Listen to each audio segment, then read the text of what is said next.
తెలుగునాట పార్టీలను అధికారంలో తెచ్చిన హామీపై మమతా బెనర్జీ ఆశలు.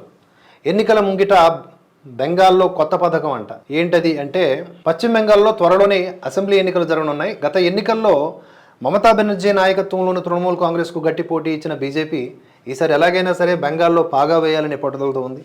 దీదీ సైతం 4వ సీఎం పగ్గాలు చేపట్టేందుకు అన్ని విధాలా ప్రయత్నిస్తున్నారు. ఓటర్ల జాబితా నుంచి 58 లక్షల మందిని తొలగించారు అంటూ ఎన్నికల సంఘంపై సుప్రీంకోర్టులో పిటిషన్ వేసిన ఆమె అత్యున్నత న్యాయస్థానంలో స్వయంగా వాదనలు వినిపించడం మనం చూసాం. ఎంతమంది? 58 లక్షల మంది. వాళ్ళందరూ అక్రమ వలసదారులే ఉంటారు మాక్సిమం. ఇప్పుడు బెంగాల్లోని యువతను ఆకట్టుకునేందుకు యువసాథి అనే పథకాన్ని దీదీ ప్రవేశపెట్టారంట.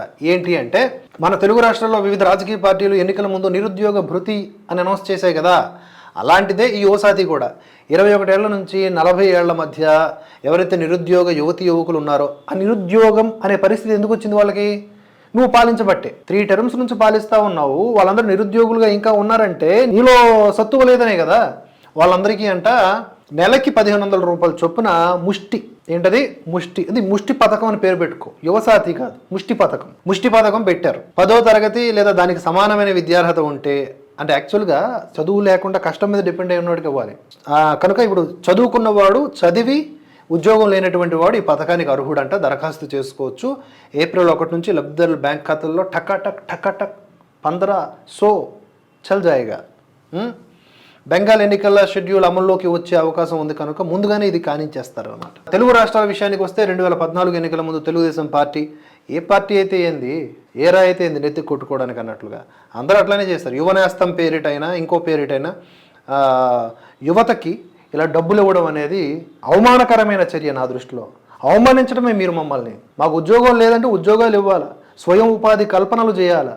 ఏది ఇక్కడ నెలకి 1000 రూపాయలు 1500 ఇస్తారా? ముష్టోళమా మేము? ఇది పరిస్థితి. బెంగాల్లో ఇప్పుడు భారీ క్యూ లైన్లు అంట. ఎందుకు అంటే దరఖాస్తు చేసుకోవడానికి.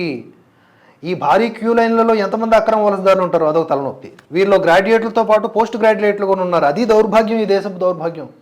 ఇదే మోదీ పాలించేటటువంటి రాష్ట్రంలో జరిగితే గనక హలో దోస్తో అని వచ్చేస్తాడు. వాడు ఉన్నాడు కదా, జర్మనీలో ఉంటాడు. జర్మనీలో ఉండి భారత్కి దిశానిర్దేశం చేస్తూ ఉంటాడు. నమస్కార్ దోస్తో, లేకపోతే హలో ఫ్రెండ్స్ అని ఇక్కడ తులసి చందు లాంటి వాళ్ళు వచ్చేస్తారు. మరి చూడండి, అక్కడ గ్రాడ్యుయేట్లు, పోస్ట్ గ్రాడ్యుయేట్లు పీచే దేకో పీచే అన్నట్లుగా వాళ్ళు కూడా లైన్లలో నిలబడుతున్నారంట. భారీ లైన్లు 1500 రూపాయల కోసం. ఇది మీరు వెనకేసుకొచ్చే మమతా బెనర్జీ గారి యొక్క పరిపాలన దక్షత. అఫ్ కోర్స్ ఇది పొలిటికల్ గిమ్మిక్కులు అని బీజేపీ మాట్లాడుతుంది. మరి బీజేపీ కూడా మరి యూజీసీని తీసుకొచ్చింది కదా, మాట్లాడడానికి అర్హత లేదు ఏ పార్టీకి. సో యువశ్రీ పేరిట ఇది ఇంతకుముందే అమల్లో ఉంది కనుక దీన్ని అనవసరంగా రాద్ధాంతం చేయకండి అని చెప్పేసి అంటోందట మమతా బెనర్జీ.